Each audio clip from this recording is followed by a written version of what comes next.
आखाती देशातील युद्धाच्या परिणामांती पेट्रोल डिझेलची भीषण टंचाई निर्माण झाल्यानं पेट्रोल पंप बंद होणार अशी अफवा यवतमाळ जिल्ह्यात पसरली आहे। त्यामुळे मोठ्या प्रमाणावर नागरिकांनी गर्दी केलेली आहे। रात्रीच 8 वाजता टँकर बोलवलं होतं आम्ही, खाली केलं 12,000 लिटर। पण लोकांनी इतकी गर्दी केली की 2-3 घंट्यातच थोडं कमी संपलं आमचावाला। आणि टँकर आता बुक केलेला आहे तर येणार। खूप गर्दी होती काल पेट्रोल डिझेलसाठी। जे लोक 100-200 टाकायचे ते 1000चं टाकत होते, फुल करत होते आणि खूप रोडपर्यंत गर्दी लागली होती। आणि टँकर आता येणार आहे, पण लोकांना असं वाटतं की बंद आहे, पंप बंद होणार आहे, पेट्रोल भेटणार नाही। त्याच्यामुळे खूप लोक गर्दी करत होते। आणि आम्ही फक्त टँक फुल करून देतो गाड्यामध्ये आणि डबकीमध्ये आम्ही देत नव्हतो, फक्त गाड्या फुल वगैरे करून देत होतो।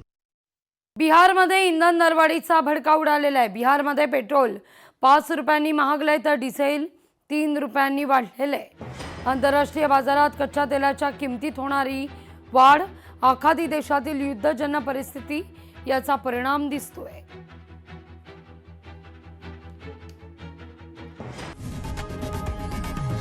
लोकशाही मराठी ऐका, पहा, जागरूक रहा।